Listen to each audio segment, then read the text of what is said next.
Good girl. So while I was setting up my camera, she offered me a nice calm behavior.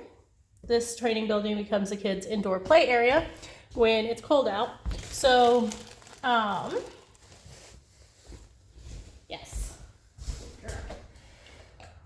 Are you guys cold? I am. I am wearing 2 pairs of pants, 2 jackets, and it's cold. Good choice. So I'm just getting my treats ready. I probably should have done that before I hit play it off my camera. But it's really good self-control work for her because she has to lay there while she watches me take her little bits of chicken jerky apart. Kind of hard. And we'll be working on some impulse control stuff tonight. So that ball is a pretty big distraction. She really likes to want to pop it. Right. Good girl. She was not gonna stay, but sometimes she gets real dedicated to something. Like you'll be taking her for a walk and all of a sudden she'll think she's supposed to be healing. So she'll start healing and you have to remind her she's not. So if she gets into a mode where she thinks she's supposed to be like staying or healing, you just tell her to break to remind her she actually hasn't been told to do that and is not needed. Ready? Heel. Heel. She hasn't quite figured out how to step her big long back into that heel position, but she no longer needs a lure in the heel position. Focus. And I'm starting to add a little leash. Yes. Little leash. Tap. Focus. Focus. Yes. When she looks down. So, just like that. Good girl. Quick. So watch her come into the heel position. Out. Heel. Heel.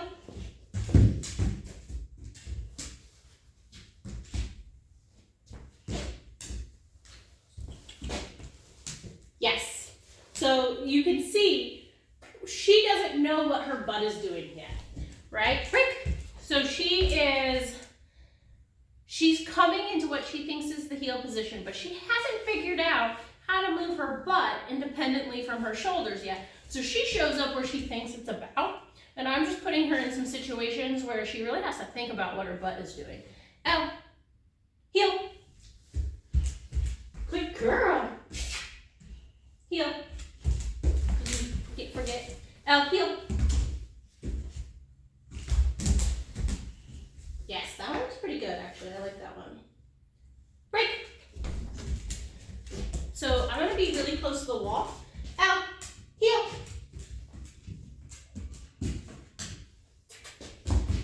Yes. The reason I'm really close to the wall is so she has to be more aware of what her butt is doing. And we're going to try to go around the ball. Remember, she wants to tackle and bite the ball. Ready? Now, heel. Yes.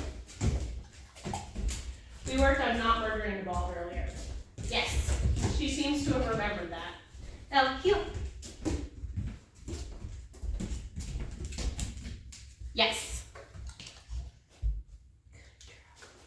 So now I'm going to make it harder. Now, heel. Yes. I'm going to kick the ball, and she shouldn't chase it. Now, heel.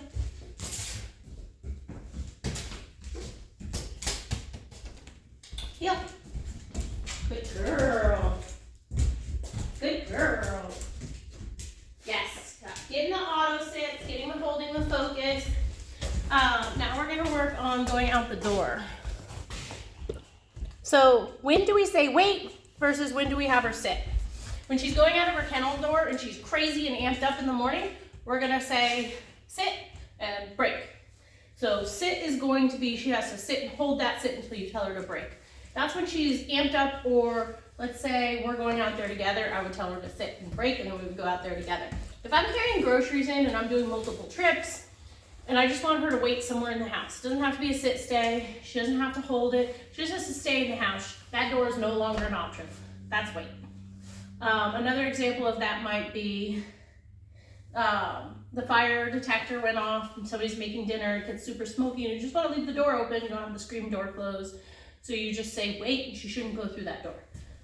Break! Now I did have to break her because